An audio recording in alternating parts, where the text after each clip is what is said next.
Nung pinuntahan ng aking mga kasama, ang lakas-lakas, ang saya niya eh. At alam ko, si Ate Janice ay nasa kaharian na po siya ng ating Panginoon. Wala na po siyang nararamdamang hirap, sakit. No? Maraming salamat po and God bless.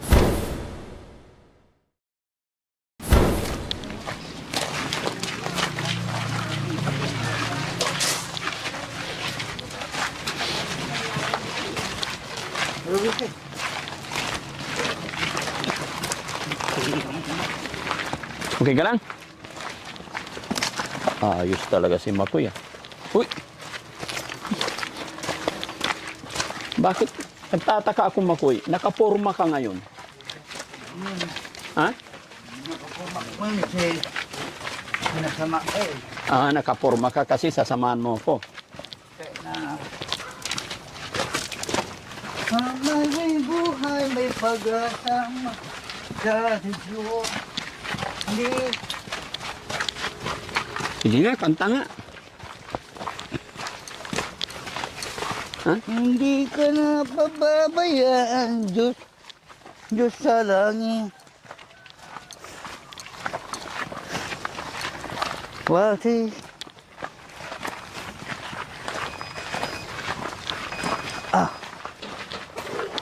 Yun, computer. Alam mo pa ba itong lugar na to? Mapandag. Ayun mga kababayan. Mga kababayan, mga kabarangay, isang mapagpalang hapon po sa atin lahat.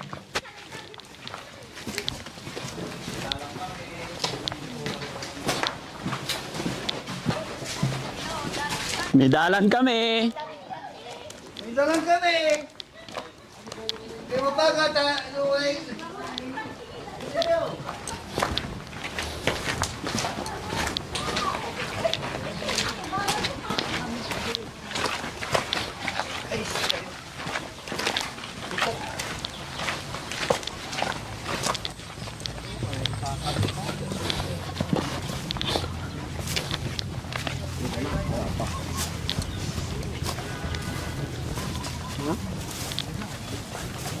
No, yun mga kababayan, mga kabarangay, no.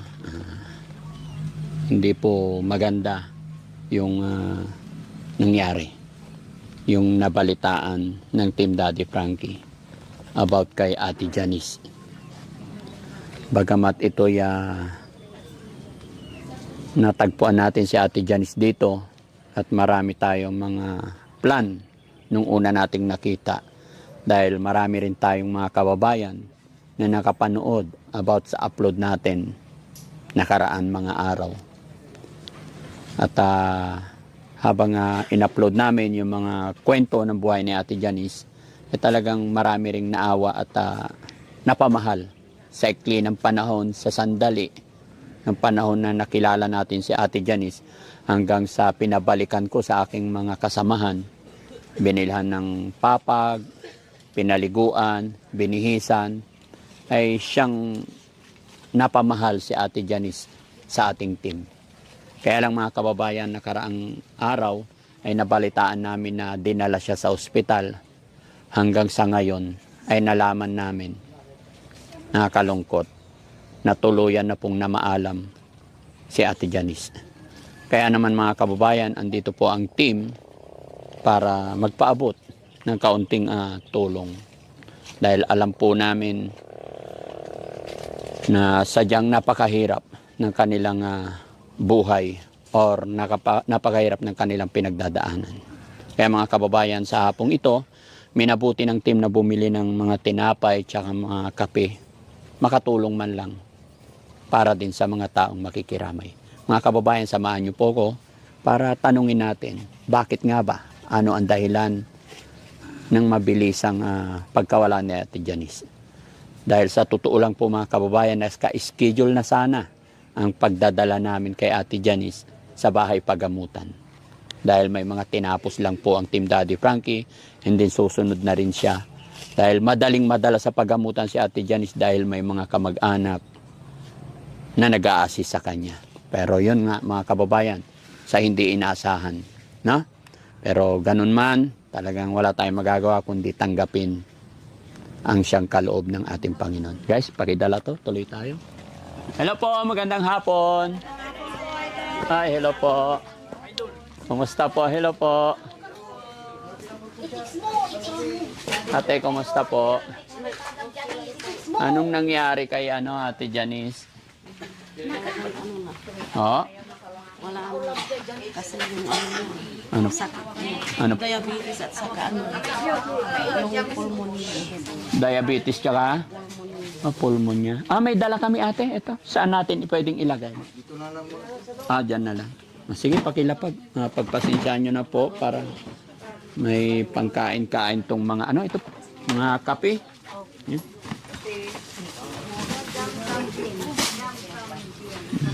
Ate, alam mo, may schedule na sana kami. Natandaan mo yung nakaraan na punta ng aking mga kasamahan? Opo. Di ba 2 beses kayo nakabalik dito? Una kasi namatay din yung mother ko. Oo, alam ko po. 15 days din sa ospital. And then, yun na. Kaya hindi ako nakakasama yung mga pagpunta ko dito. Pero kinuman ko ang aking mga staff. Sabi ko, kayo na lang muna i-update nyo. Sabihin nyo yung status ng Team Daddy Frankie. Para hindi sila mag-worry. Kaya lang, eto, nakakalungkot nung may schedule na tayo. Ka-schedule na sana ito si Ate Janice na dalhin sa paggamutan. Biglang ganito ang nangyari. Paano nga po ba nangyari? Saan nagsimula? Kasi nung pinuntahan ng aking mga kasama, ang lakas-lakas, ang saya niya eh. Oo. Kasi nung pumunta sila dito, pinakain ko sila. Ang lakas-lakas naman niya. Tapos sabi ko, pwede isang linggo. Janice, kako, gising ka na, kain ka na, sabi. Ang lakas ng hilik niya. Tapos, akala ko wala na.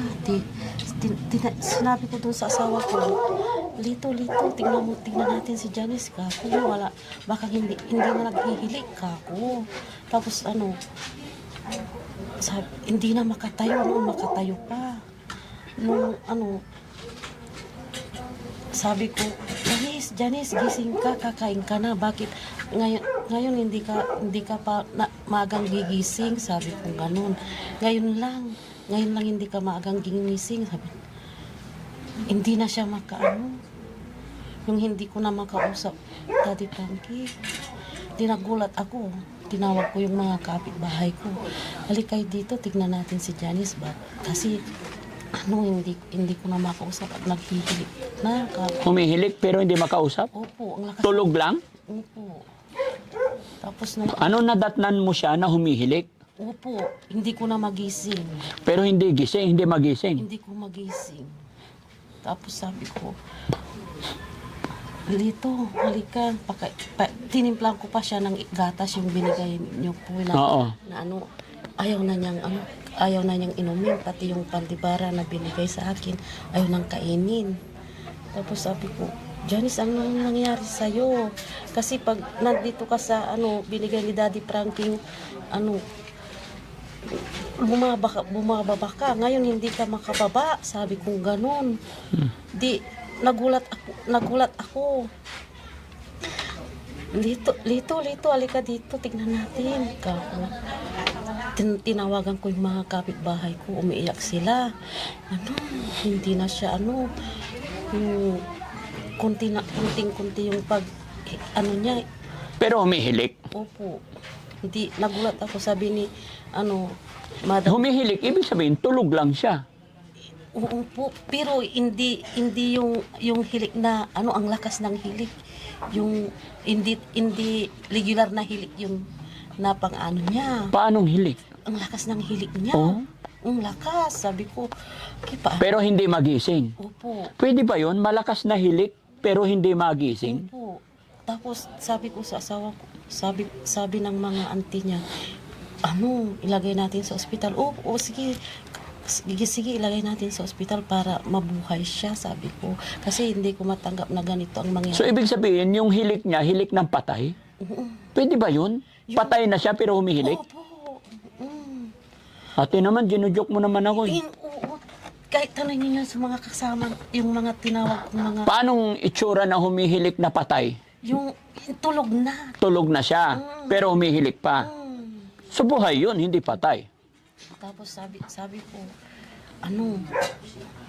wala na, sabi ni ni Janice, na yung pinos kay ano, na ano, sabi, ay oo, Joan, wala na, sabi. Tapos nung ano, mga 30 minutes, nagising. Oh. Nagising, no. Janice, kala ko patay ka na. Tapos sabi, O di ba sabi ko sa iyo walang hihilik na patay. Pag patay, wala nang sounds. As in patay, wala na. Eh sabi mo humihilik, di buhay pa. oh, pero pala, kunti-kunti na yung hilik niya. O tapos, after niyang humilik ng malakas, after 30 minutes, nabuhay. Nabuhay. Hindi totoong nabuhay yun, baka nagising. Ikaw. Siguro po. Nung nagising po, nilagay namin sa... O di ba? Nung pagpunta mo ng umaga, malakas ang hilik niya. Natakot ka, tinawagan mo. Opo. Kasi nakita mo humihilik pero patay. O, tapos, after 30 minutes niyang humilik, gaano kalakas yung hilik niya? Ang lakas ng hilik niya, parang ano, at saka ano, yung mga katawan niya parang ano, yung manigas na siya, batigas na siya. O sabi ni ano, ni Janice na yung pulis, yung ano, ay, umiyak din, sabi niya. Classmate, sabi niya, anong nangyari sa'yo? Ba't hindi mo na, nahintay si Daddy Frankie? Sabi niya sa akin. Ba't hindi na nahintay? Oo nga, ate, ako. Anong magagawa natin? Yan ang nangyari sa kanya, kako. Tapos, inano namin dyan sa, sa community, sa ospital. Tapos sabi niya, pag dito nyo i-refer, sabi niya gano'n. Wala siya. Kaya ni-refer ng asawa ko doon sa Region 1. Tapos nung ilagay namin sa Region, sigaw lang sigaw. Hindi. Oh, so after nung hilik niya, nung ginising niyo siya, ay dito, umihilik, nagising siya. Saka niyo dinala ng ospital. Opo. Tapos may ininjik sa kanya na pangpalakas sa kanya. Tapos nung parang yung isip niya parang nabuhay. Tapos inano namin ng yung namin niya dito sa barangay yung sasakyan kasi walang ambulansya. Tapos sabi ng asawa ko, sunod ka na Joan kasi ako nang mag-uuka ako. Tapos nung sumunod ako ng hapon, ang lakas siya. Tapos sabi niya, Joan, sabi niya, gutom ako. O sige, bigyan kita ng pagkain mo, sabi niya. Tapos ang tagal pa namin sa information doon sa Region 1. Tapos nung inano na kami doon sa sa kwarto, parang nagwawala. Ayaw na yung naghuhubad, sabi ko, wag kang maghuhubad Janice, nakakahiya kasi marami kang katabi dito na pasyente, kako. Kumanta ka na lang, kako. Di kumanta, ang lakas-lakas niya. Tapos nung Joan, sabi niya, gutom ako. O sige, bibili ako ng pagkain mo, yung arroz caldo at saka gatas ka. Kasi nakalimutan ko po yung mga dito kasi pinagatas ng asawa ko at pinakain ko doon.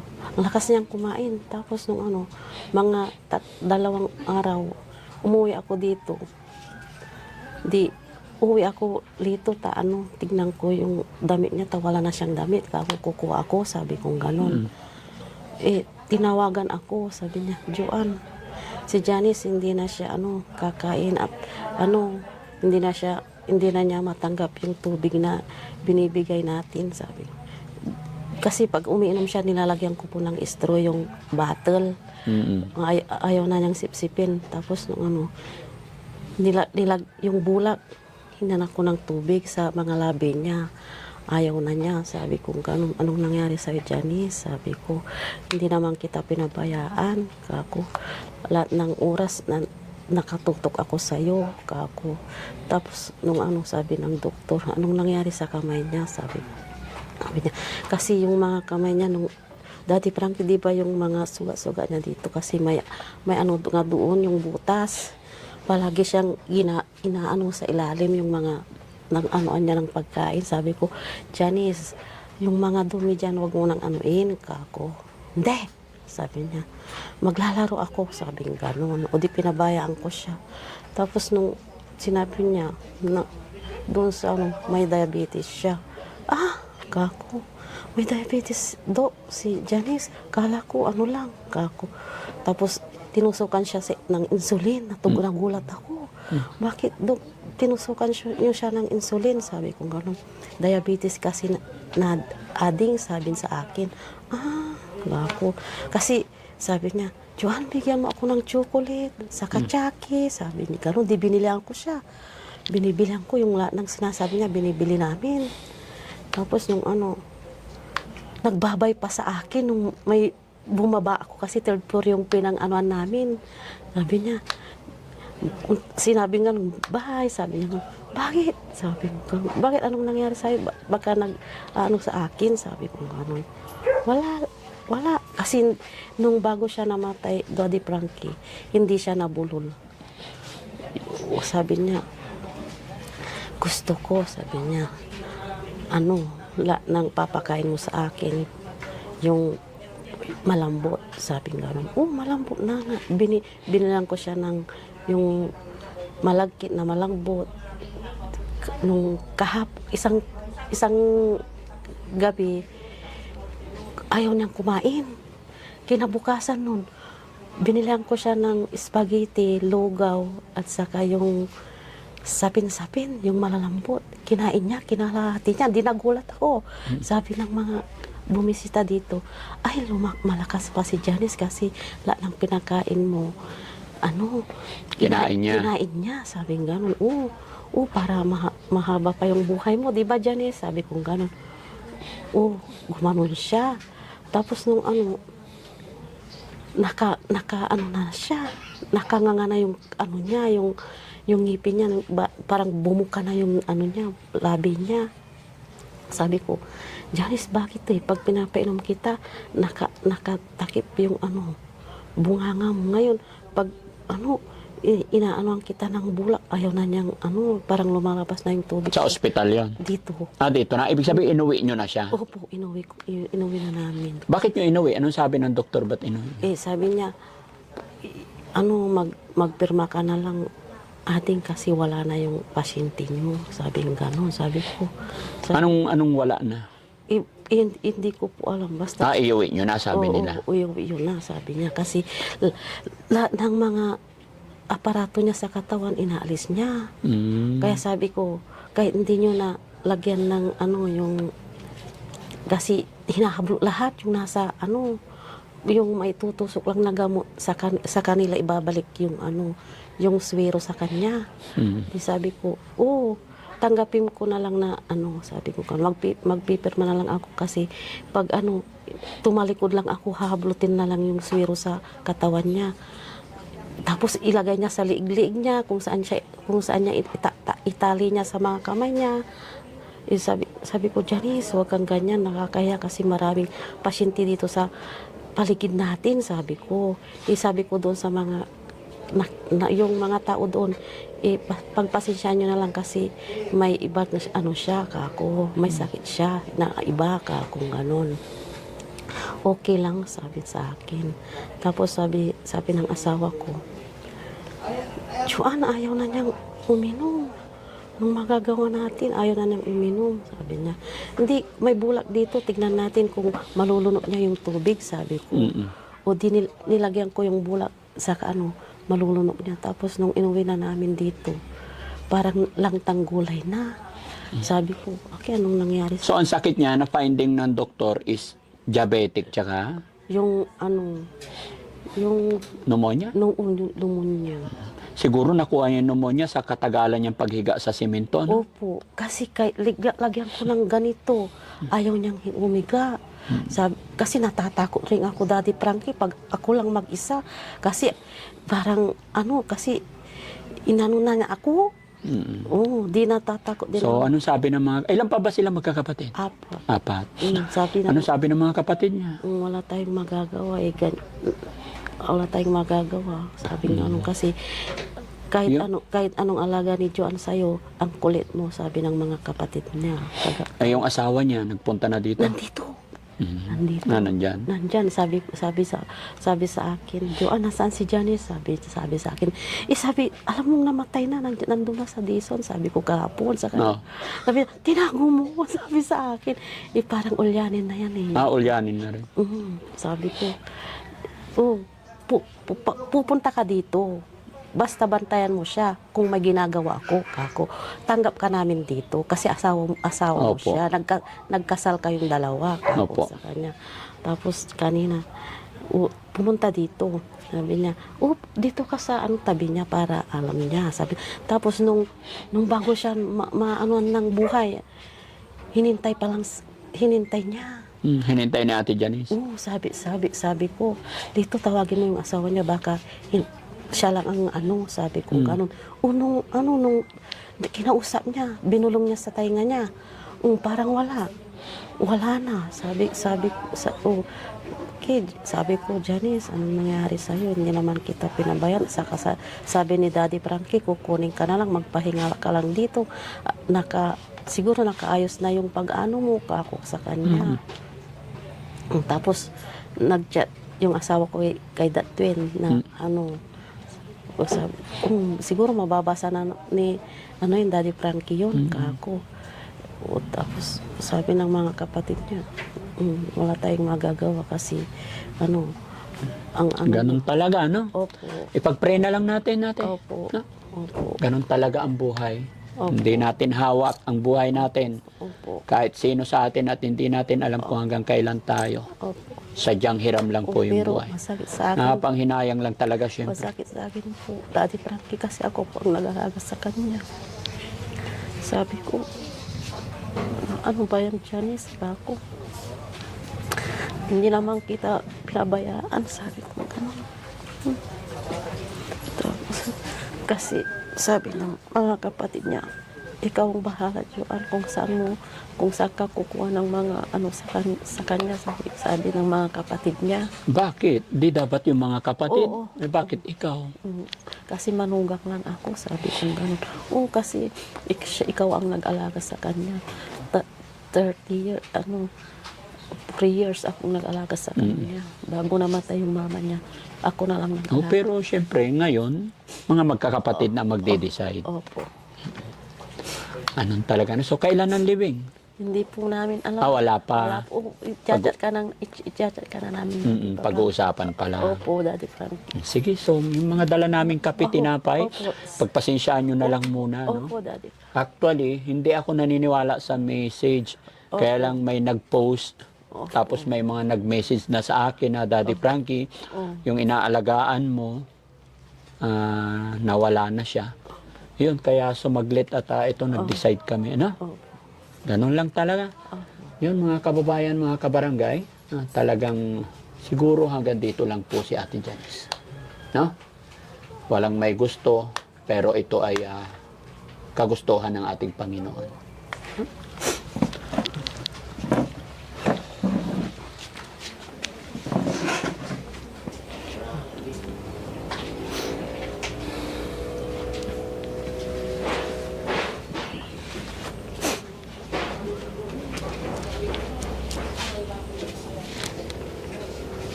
Kala ko madadala ko pa sa pagamutan.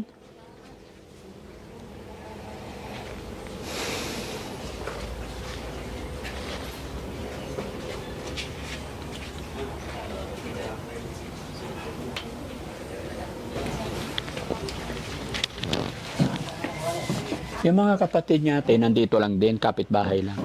Yung kapatid niya, yung bahay niya, ito. Saka yung asawa ko, yung isa, nandun sa kabilang baril.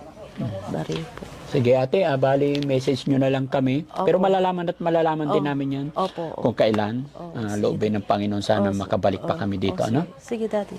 So yun mga kababayan, mga kabarangay, no? Ang samantala ako yung magpapaalam sa inyo. Bagamat ganito nakakalungkot yung ating nabalitaan, yung nangyari kay Ate Janice. Pero gaya ng aking sinabi mga kababayan, pag-pray po natin. At alam ko si Ate Janice, ay nasa kaharian na po siya ng ating Panginoon. Wala na po siyang nararamdamang hirap, sakit. No? Maraming salamat po and God bless. Ate, thank you so much po.